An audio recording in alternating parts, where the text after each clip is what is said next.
Red టీవీలో మీ వ్యాపార ప్రకటనల కోసం ఈ నంబర్ని సంప్రదించండి. Hi viewers, welcome to our channel. ప్రస్తుతం మనతో పాటు ప్రముఖ పొలిటికల్ అనలిస్ట్ కృష్ణకుమార్ గారు ఉన్నారు. వారితో ఒకసారి మాట్లాడదాం. మేడం నమస్కారం. మేడం నమస్తే.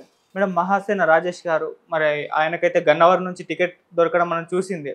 అయితే ఇప్పుడు ఆయన తన యూట్యూబ్ ఛానల్ ఒక వీడియో పెట్టాడు. సో ఆ వీడియోకి మరి సోషల్ మీడియా ఎలా రెస్పాన్స్ వస్తుందంటే ఆయన పోటీ నుంచి తప్పుకున్నారు, ఎమ్మెల్యేగా అసలు కంటెస్ట్ చేయడం లేదు అన్న వార్తలు అయితే వినిపిస్తున్నాయి. నిజానికి ఆయన చెప్పింది ఏంటి, మరి సోషల్ మీడియాలో వస్తున్న ఈ వార్తల పైన నిజం ఎంత ఉంది, మీ ఒపీనియన్ ఏంటి మేడం? ఇప్పుడు మహాసేన రాజేష్కి ఎమ్మెల్యే టికెట్ ఆఫర్ చేశారు. అవును, చంద్రబాబు నాయుడు.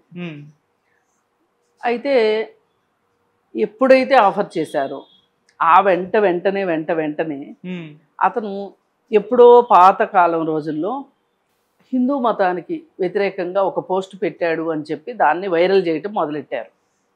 అయితే రాజేష్ కూడా ఏం చెప్పాడంటే, ఆ వీడియో నాదే, నా గొంతు మార్ఫింగ్ చేశారు, ఇట్లాంటి అబద్ధాలు నేను చెప్పదలుచుకోలే, ఆ గొంతు నాదే. అయితే అప్పుడు నాకున్న జ్ఞానము పరిజ్ఞానం ప్రకారం నేను ఆ వీడియో చేశాను. ఇప్పుడైతే నేను అలాంటి వీడియో చెయ్యను. కానీ నేను ఇంకో రకంగా కూడా చెప్పుండాల్సింది. అక్కడ నా భావం అయితే కరెక్టే ఇప్పటికీ, కానీ చెప్పే విధానం సరిగా ఉండకపోయి ఉండొచ్చు. ముఖ్యంగా అతను ఎవరికి వ్యతిరేకంగా మాట్లాడాడు అంటే, ఇప్పుడు చాలామంది పేదలు క్రైస్తవ మతంలోకి మతం మార్చుకుంటారు. అవును. అయితే ఈ మతం మార్చుకునే వాళ్ళు ఈవేళ కొత్తగా ఇప్పుడు మార్చుకున్నది కాదు. చాలా సంవత్సరాలుగా, అంటే బ్రిటిషర్స్ మన దగ్గరికి పరిపాలనకు వచ్చినప్పటి నుంచి కూడా మత మార్పిడులు అనేవి జరిగినాయి.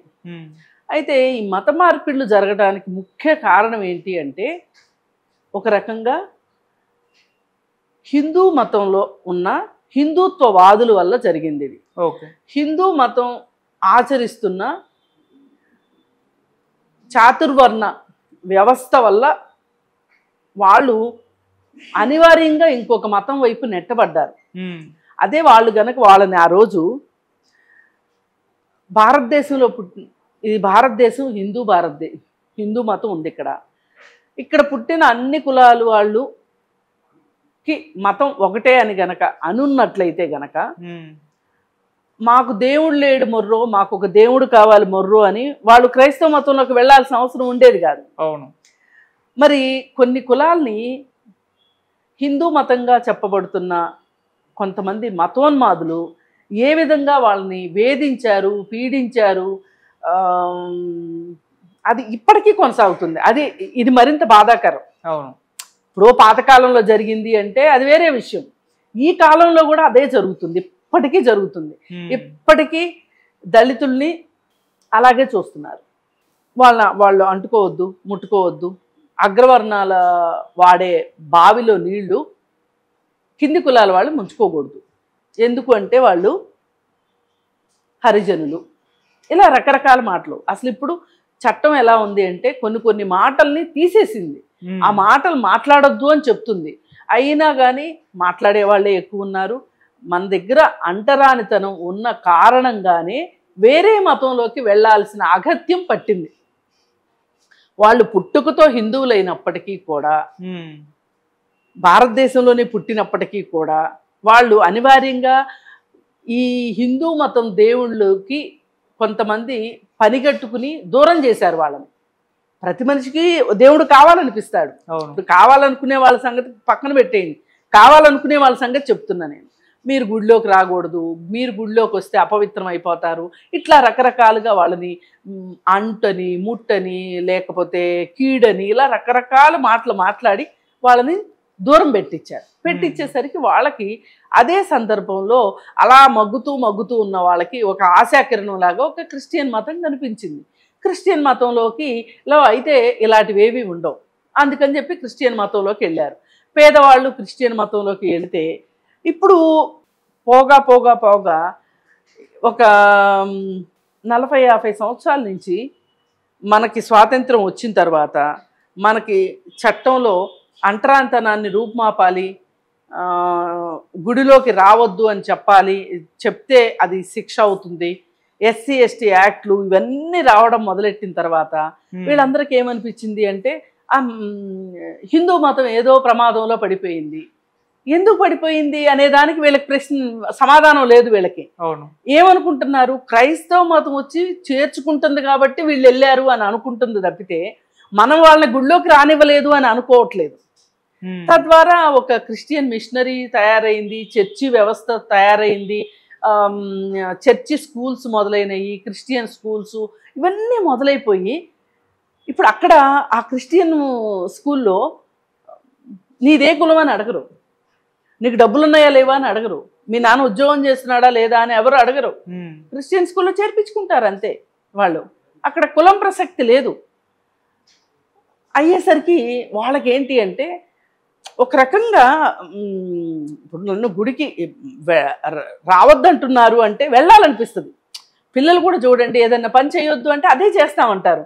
అలాగే వీళ్ళని బలవంతంగా ఒకళ్ళు రావద్దు అంటున్నారు కాబట్టి మాకు ఒక దేవుడు కావాలి అనే ఒక కోరిక బలంగా పెరిగిపోయి మత మార్పిళ్ళు జరిగినాయి.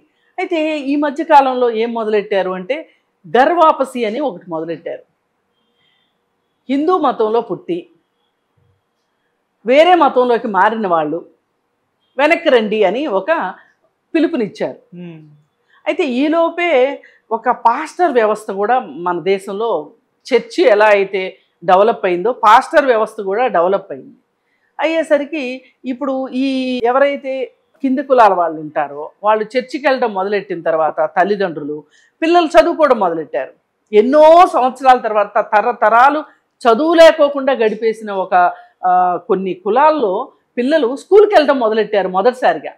మొదలెట్టిన తర్వాత వాళ్ళకి మన దేశంలో రిజర్వేషన్ వ్యవస్థ కూడా ఉండేసరికి చదువుకుంటున్నారు, చదువుకున్న వెంటనే ఉద్యోగాలు వచ్చినాయి. అది ఒక పెద్ద మార్పు అనమాట. విప్లవమే అనాలి, మార్పు అని కూడా అనకూడదు, అది ఒక విప్లవం.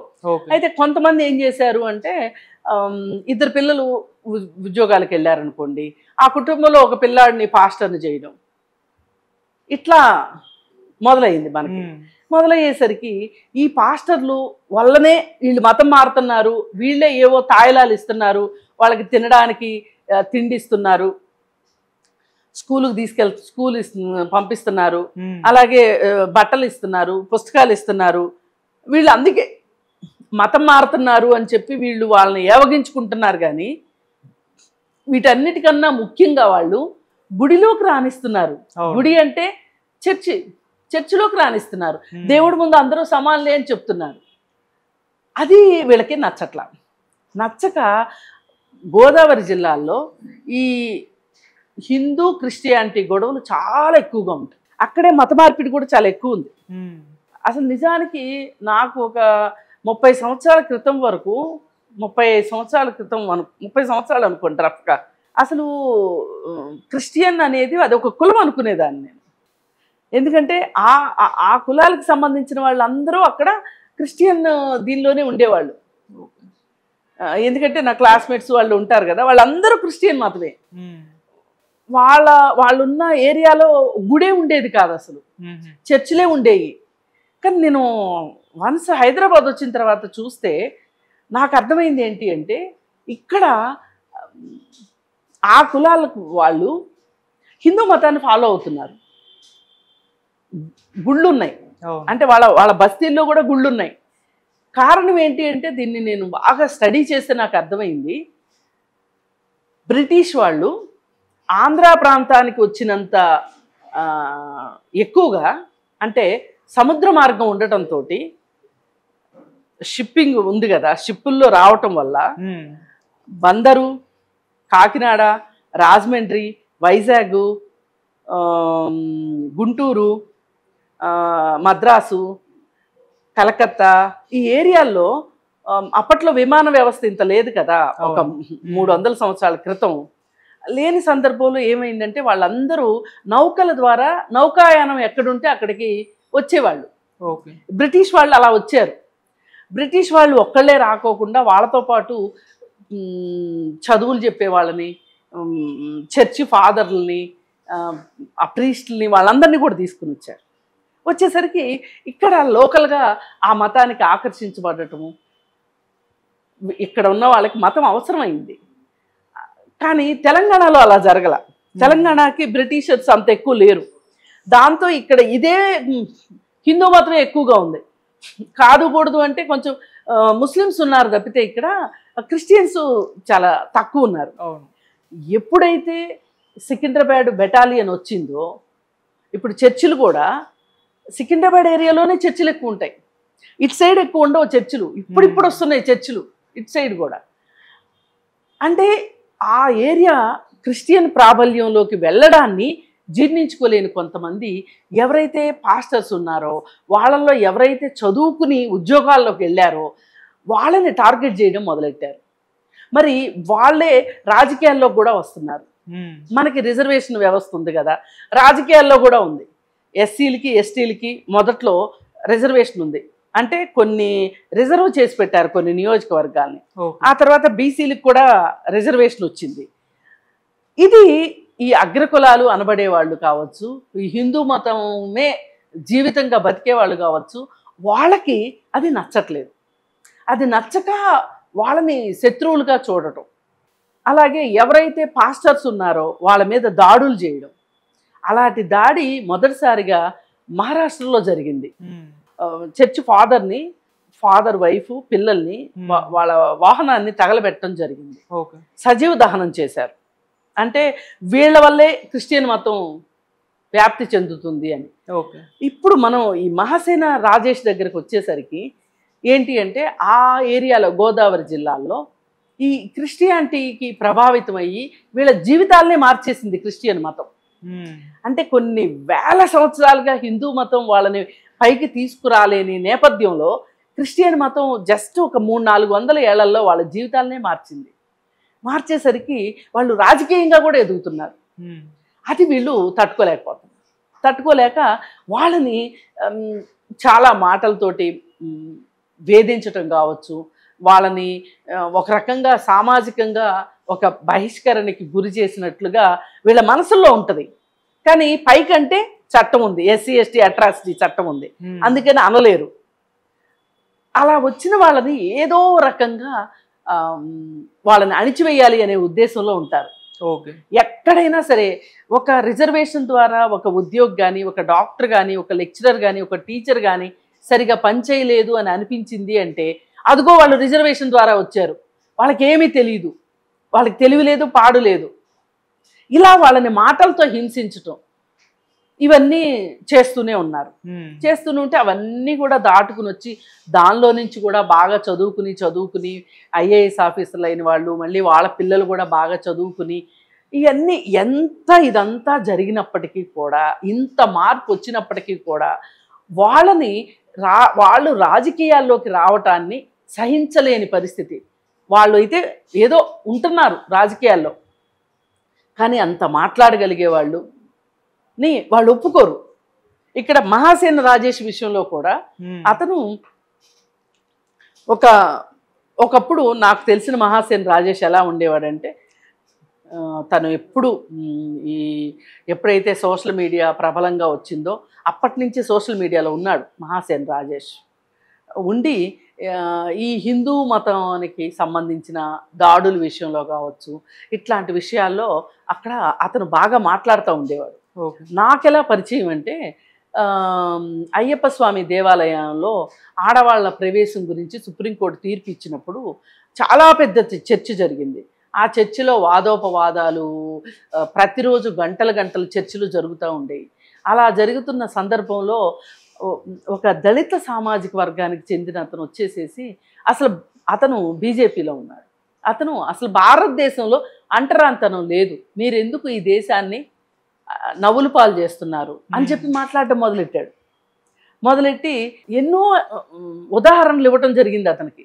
అసలు అంటరాంతనం లేదంటారేంటి, అంత అంటరాంతనమే కనుక లేకపోతే అంబేద్కర్ అంత పోరాటం చేయాల్సిన అవసరం వచ్చింది, మన రాజ్యాంగంలో ఎస్సీలకి ఎస్టీలకి అంత వాళ్ళ అభ్యున్నతి కోసం అంత చట్టాలు చేసేయాల్సిన అవసరం ఏమొచ్చింది, మరి ఒక చెరువులో నీళ్లు ముంచుకున్నారన్న కారణంగా ఈ మధ్య కాలంలో కూడా ఒక 40 ఏళ్ల క్రితం కూడా కారంచేడు అనే ఊర్లో వాళ్ళని చంపేయటం జరిగింది అని మాట్లాడుతుంటే, అలాగే 1930లో అంబేద్కర్ గారు మహత్ చెరువు అని చెప్పి అదొక ఉద్యమం లాగా ఆ చెరువు దగ్గరికి వెళ్ళి ఆయన నీళ్లు తీసుకుని హరిజనులందరినీ మీరు ముంచుకోండి అని చెప్పి వాళ్ళకి ధైర్యం చెప్పాడనమాట. అది ఫారిన్ పేపర్లలో వచ్చింది. అంత గొప్ప పోరాటాలు జరిగినాయి. అయితే మరి దేశంలో పరిస్థితి ఎలా ఉంది, మీరేంటి ఎలా మాట్లాడతారు అంటే అసలు అతను మమ్మల్ని మాట్లాడనివ్వకోకుండా డిబేట్లో పాల్గొన్నందుకు గాను మా మీద SC ST అట్రాసిటీ కేసు పెట్టాడు మా మీద అతను. అప్పుడు మహాసేన రాజేషు చాలా తీవ్రంగా అతని చర్యల్ని ఖండించటము. అలాంటప్పుడు అతను హిందూ మతం గురించి, హిందూ మతం అట్టడుగు వర్గాలకు చేసిన ద్రోహము ఇట్లాంటి వాటి గురించి అతను మాట్లాడటం జరిగింది. అయితే ఇప్పుడు ఆ వీడియోలు తీసుకుని వచ్చి ఇతను హిందూ వ్యతిరేకి, ఇతనికి సీట్ ఇవ్వడానికి వీల్లేదు అన్నట్లు కొంతమంది పనిగట్టుకుని అతని మీద సోషల్ మీడియాలో దుమారం రేపారు. రేపేసరికి అతనికి ఇంకా విసుగొచ్చేసేసి చంద్రబాబు నాయుడు గారు మీరు సీట్ అయితే ఇచ్చారు కానీ నేనైతే తట్టుకోలేను, ఈ గొడవలో పంచాయతీలు నాకొద్దు, మీరు ఇంకెవరికన్నా ఇచ్చుకోండి సీటు అన్న ఉద్దేశంతో అతను ఒక రకంగా అస్త్ర సన్యాసం చేశాడా ఒక్క క్షణం అని అనిపించింది. అలసిపోయాడు. పోరాటం చేసి ఇన్నాళ్ళు చేసిన పోరాటం ఒక ఎత్తు, ఇప్పుడు చేసిన పోరాటం ఒక ఎత్తు. ఏ పార్టీలోకి వెళ్ళినా కానీ అతన్ని ఇప్పుడు వైసీపీ పార్టీలోకి వెళ్ళాడు అతను. ఫస్ట్ అసలు కాంగ్రెస్లో ఉంటాడు అతను అని అనుకున్నాను నేను. మరి కాంగ్రెస్లో ఎందుకు చేరలేదో తెలియదు, వైసీపీ పార్టీలో చేరాడు. అక్కడ కూడా కులం కారణంగానే అతన్ని నానా ఇబ్బందులు పెడితే అక్కడ అతని మీద కుట్రలు చేస్తే అతను అందులోంచి బయటకు వచ్చి తెలుగుదేశం పార్టీలోకి వచ్చాడు. ఆ కేసుల నుంచి తప్పించుకోవడం కోసమే తెలుగుదేశం పార్టీలోకి వచ్చాడు. ఒక రకంగా ఒక రాజకీయ అండ కావాలి అతనికి. అక్కడ చూస్తే కాంగ్రెస్ పార్టీ లేదు. మరి ఆ పరిస్థితుల్లో అతను విధిలేని పరిస్థితిలో తెలుగుదేశంలోకి వచ్చారు. సరే తెలుగుదేశంలోకి వచ్చిన తర్వాత తెలుగుదేశం అవసరం దృష్ట్యా, ఇతని అవసరం దృష్ట్యా అతనికి ఒక మంచి ప్లాట్ఫామ్ దొరికింది. అక్కడ అతనికి ఒక గొంతుకు దొరికింది. సో అతను ప్రతిరోజు మీడియా అప్డేట్స్ ఇస్తూ సోషల్ మీడియాలో ప్రతిరోజు వీడియోలు చేసి పెడుతున్నాడు. అక్కడున్న ఆంధ్రప్రదేశ్లో ఉన్న పరిస్థితుల్ని అద్దం పట్టేలాగా అతను ఒక జర్నలిస్ట్ కంటే ఎక్కువగా అతను ఒక సామాజికవేత్త లాగా అతను ఒక సామాజిక ఉద్యమాన్ని నడుపుతున్నాడు. అతని ద్వారా ఉత్తేజితులైన వాళ్ళు కావచ్చు, అతని ద్వారా సమస్యలను అర్థం చేసుకున్న వాళ్ళు కావచ్చు, చాలామంది యువత అతనికి అట్రాక్ట్ అయ్యి అతనితోటి అంటే అతని భావజాలాన్ని అర్థం చేసుకుంటున్న వాళ్ళు ఇవాళ చాలా ఎక్కువ మంది ఉన్నారు ఆంధ్రప్రదేశ్లో. అయితే ఇప్పుడు ఈ మహాసేన రాజేష్ని ఇప్పుడు పోటీ చేస్తే ఇతను ఖచ్చితంగా ఎమ్మెల్యే అవుతాడు. ఇతను ఎమ్మెల్యే అయితే ఎట్లా అవ్వకూడదు అనే ఒక దురుద్దేశంతో మేబీ వాళ్ళ కులంలో వాళ్ళు కూడా అతన్ని వెనక లాగుండొచ్చు. నువ్వు పైకెక్కుతూ ఉంటే కాళ్ళు పట్టుకుని లాగడం చాలా ఈజీ కదా, చెయ్యి అందించడం కన్నా కాళ్ళు లాగడమే ఈజీ ఇవాళ ప్రతి వాళ్ళకి. అలా అదే ఉద్దేశంతో అతన్ని విసిగించేసరికి ఈ 2 రోజులు 3 రోజుల నుంచి అతను చాలా నిరాశ నిస్పృహకు గురయ్యి అతను నా వల్ల కాదు బాబోయ్, నేను తప్పుకుంటాను పోటీలో నుంచి అనేదాకా తీసుకొచ్చారు. అంటే ఎంత వేధిస్తారు చూడండి. అంటే ఈ దేశంలో పుట్టిన ప్రతి వాడికి, ప్రతి ఓటర్కి ఎన్నికల్లో పోటీ చేసే హక్కు ఉంది. ప్రతి ఓటర్కి ఎమ్మెల్యే గానో ఎంపీ గానో అయ్యే హక్కు ఉంది. మరి అలాంటప్పుడు మీరు ఎలా ఇలా వివక్ష చూపిస్తారు? అతనిది వెనకబడిన కులమనో లేకపోతే ఇంకోటో ఎలా చేస్తారు? కానీ అతన్ని వెనక్కి లాగటానికి అతను అలా ఎలివేట్ అవ్వటం నచ్చలేదు వాళ్ళకి. అందుకని చెప్పి అతన్ని ఎట్లా అయినా సరే తప్పించాలి అనే ఉద్దేశంతో ఆ ఉక్రోషము, ఆ కోపము అవి ఉన్నాయి చూసారు. అతన్ని ఏమైనా సరే అంటే ఈర్ష్య ద్వేషం అనమాట అతని మీద లాగాలని చూశారు. ఇక అతను ఏ క్షణంలో ఇప్పుడు చూడండి, మన హైదరాబాద్లో ఉన్న సెంట్రల్ యూనివర్సిటీలో రోహిత్ వేముల అని ఒక PhD స్టూడెంట్ సూసైడ్ చేసుకుని చనిపోయాడు. దానికి కూడా కుల దురహంకారం. అయితే దీన్ని ఇప్పుడు వీళ్ళు ఎవరైతే దళితులు వీళ్ళు PhDలు చేయటము, వీళ్ళు ప్రొఫెసర్లు అవ్వటము, అంటే వాళ్ళకి రిజర్వేషన్ కూడా ఉంటుంది కాబట్టి ప్రొఫెసర్లు అవ్వటము దాన్ని తట్టుకోలేకపోతున్నారు. కానీ వాళ్ళల్లో కూడా మట్టిలో మాణిక్యాలు ఉంటాయి అని వీళ్ళు అర్థం చేసుకోవట్లా. ఇప్పుడు రోహిత్ వేముల రిజర్వేషన్ ద్వారా రాలా, అతను ఓపెన్ దీంట్లోనే PhDకి సెలెక్ట్ అయ్యాడు. ఓకే. అయితే ఏది ఏమైనప్పటికీ ఈ కుల దురహంకారాన్ని ఎవరైతే వ్యతిరేకిస్తారో, ఎవరైతే ఈ మతం తాలూకు మౌఢ్యాన్ని ఎవరైతే ప్రశ్నిస్తారో వాళ్ళని ఎలాగోలా వాళ్ళ తోకలు కత్తిరించాలను, వాళ్ళ గొంతు నొక్కాలను చూస్తూ ఉంటారు. దానికి పరాకాష్ట ఇవాళ మహాసేన రాజేషు అలా నిరాశ నిస్పృహకి గురి అవటం వెనకమాల. అతని మీద ఈ అగ్రకులం దాడి భయంకరంగా జరిగింది. ఇప్పుడు వైఎస్ఆర్ పార్టీలో వాళ్ళు మా పార్టీలో నుంచి బయటికి వెళ్ళి మా పార్టీనే తిడతాడా వేరే పార్టీలో చేరి, అది మా ప్రత్యర్థి పార్టీలో చేరి, ఇప్పుడు వాళ్ళు సొంత చెల్లెల్నే సహించలేకపోతున్నారు కదా వేరే పార్టీలోకి వెళ్ళిందని. మహాసేన రాజేష్ని ఎందుకు సపోర్ట్ చేస్తారు వాళ్ళు? కొన్ని మీరు సపోర్ట్ చేయక్కర్లా, ఎందుకంటే అతను మీ పార్టీ కాదు కాబట్టి. ఊరుకోవచ్చు కదా, అతని దోవన అతను ప్రయాణం చేసుకుంటూ వెళ్తాడు కదా. ఏది ఏమైనప్పటికీ నేనైతే ఒకటే చెప్పదలుచుకున్న మహాసేన రాజేష్కి, ఇలాంటి తాటాకు చప్పుడులకి ఉడతూపులకి భయపడాల్సిన అవసరం లేదు. తాత్కాలికంగా బాధ కలిగించవచ్చు ఈ పరిణామాలన్నీ, కానీ రెట్టించిన ఉత్సాహంతో ఈ ఎన్నికల్లో దిగాలి, గెలవాలి. అప్పుడు నీ సత్తా ఏంటో నిరూపించుకున్నట్లు. అంతేగాని ఇలా ఒక వ్యతిరేక వాతావరణం రాగానే నువ్వు బెంబేలెత్తిపోయి పక్కకి వెళ్ళిపోయావు అంటే ఇన్ని సంవత్సరాల నుంచి నువ్వు నిర్మించుకున్నది ఏదైతే ఉందో అది బూడిదలో పోసిన పన్నీరు అవుతుంది. Right madam. అందుకని మన వైపు నుంచి మహాసేన రాజేష్కి పూర్తి సహాయ సహకారాలు అందించాలి. సభ్య సమాజాన్ని కూడా నేను అదే కోరుకుంటున్నాను. వాళ్ళ అందరికీ హక్కులు ఉన్నాయి. మీకే హక్కు ఉందో నాకే హక్కు ఉందో అట్టడుగు వర్గాల వాళ్ళకి కూడా అవే హక్కులు ఉన్నాయి. వాళ్ళు ఈ దేశం పౌరులు. మీకు ఓటు హక్కు ఉంది, వాళ్ళకు కూడా ఓటు హక్కు ఉంది. అందుకని ఎవరు ఎక్కువ తక్కువ అని కులం ప్రకారం ఎక్కువ తక్కువ అనడం మట్టుకు ఈ 21వ శతాబ్దంలో దారుణమైన విషయము. కొంచెం మనుషులుగా ఆలోచించి మనుషులుగా మారండి అని కోరుకుంటున్నాను.